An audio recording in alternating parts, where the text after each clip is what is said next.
Buju bite? Witwa nde? Witwa?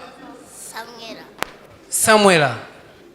Ba Samuel muri abakera umva abana bashyashya we. Abana ba rivage.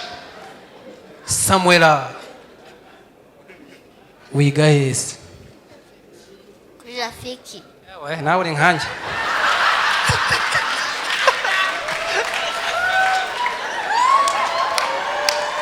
Uzirye wenyine nanjye kuba ngo nigize sang rafiki.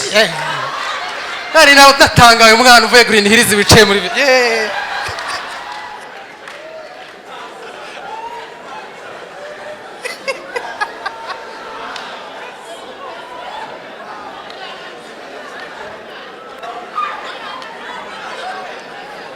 Bose kumba ikibazo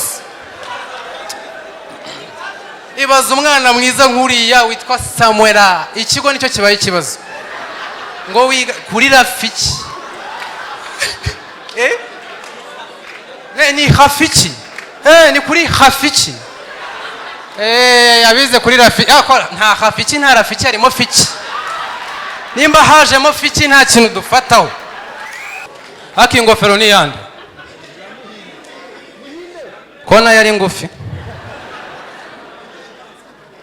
abantu bagufi rero ako muhinda afite abafana ndebe ko nta urimo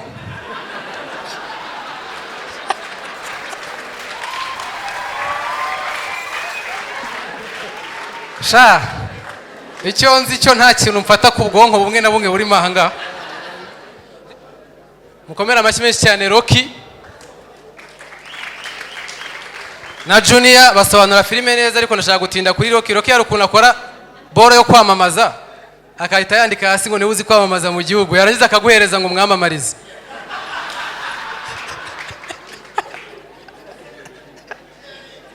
ngo ceringira urabwo guzi kwamamaza none ngo kwamamarize Kadaffi imeze bite ako waje hano Kadaffi amashyi menshi cyane kuri Kadaffi ndebera umuntu wita umugabo wa Naomi yewe abahungu barifuza koko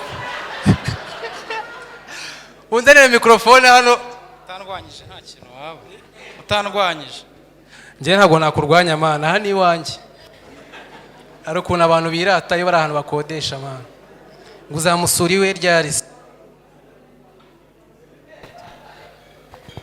Kadaffi urabona aba bantu nta kintu bababwira se oye nje nta kintu njya bura mvugira abantu nyene nkuko twahoze tubivuga haruguru urumva bababwira iki si turi muri comedy shows ariko umuntu yabatamo na kaburage na Kadaffi se ko mwatangiye guseka narabasetse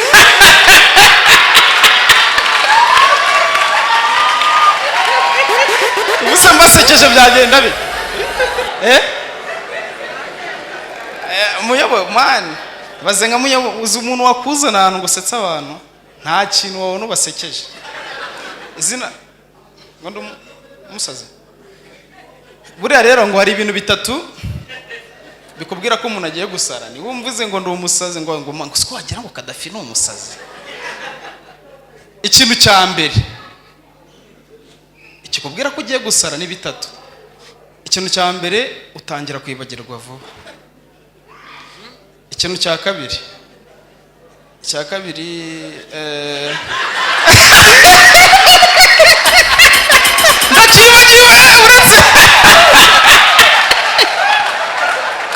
ndacibagiwe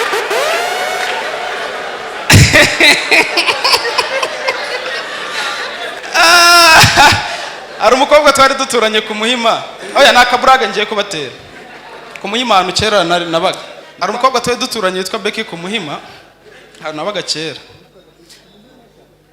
yari mwiza kabisa noneho yigeze kutubwira ngo mana ariko ku Muhima hasigaye abana beza turambwira ati se mana hari abana beza sorry sure ati reba mana ati reba tumubajije ati tubwire urugero ati reba njyewe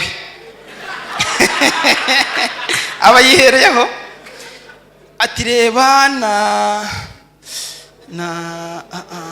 ati se tugira ngo hari uwundi urumva ko kantu kagatwiko urumva already yaramaze kwitwikira.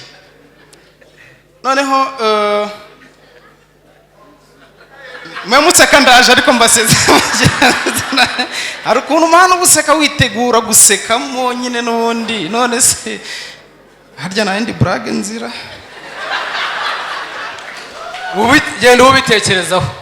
none se ubundi wananyishyuye njye niyo nanabasetsa njye urantunguye nanjye wanyishyuye nkagenda nkandika nka badimini naza nkanabasetsa wabonye yanditse wagwane nkabatamo ibaze noneho ko yanditse mukanga guseka njye mwasetse ntandi nipowe utumaniye none hari umuntu ejo ndi twahuriye muri nemvuze utuntu tw'utumaniye rimeta nibuka hari umuntu wanditse muri comment yanjye hari umuntu wundi uhora uza muri comment y'upostinze nk'ifoto akavuga ngo ducuruza imiti yongera akanyabugabo iki ni uwo muntu naraza muri comment yanjye azamo kabisa noneho hari n'undi wadutse ngo nitwa Shema ngo wanguriye imashini yogosha akagura 30 noneho namwohereje 30 ndavuga mani nkoze igikorwa cy'ubutwari mfashije umuntu ku ifoto ya mbere.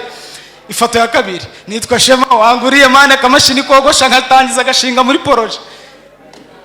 Ifoto ya gatatu nitwa Shema wanguriye akamashini kogosha mwe no baniga nka batatu bose arambwira ngo uyu muntu arahari. Ariko utwo tuntu tutumaninyera umuntu akora kugira ngo abeho nkiri kutumaninyera ejo nendi muri KST hejuru muri foro ya gatatu. Kubeshya ntuze gukabye. Ntago nkabye nta nubwo mbeshya ibintu bivuga ni ibintu bibaho mu buzima busanzwe. Ndi muri foro ya gatatu urabona ubu hari ukuntu twagiye ku mbuga turatwika abantu bagenda batwizera tukajya tubeshya ubundi tukavugisha ukuri.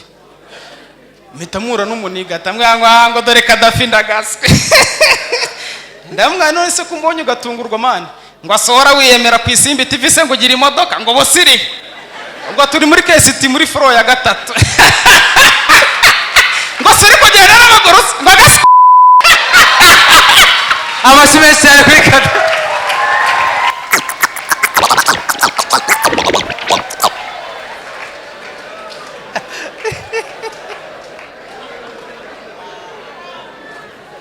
Reka tubanze dusenge mu izina rya Yesu.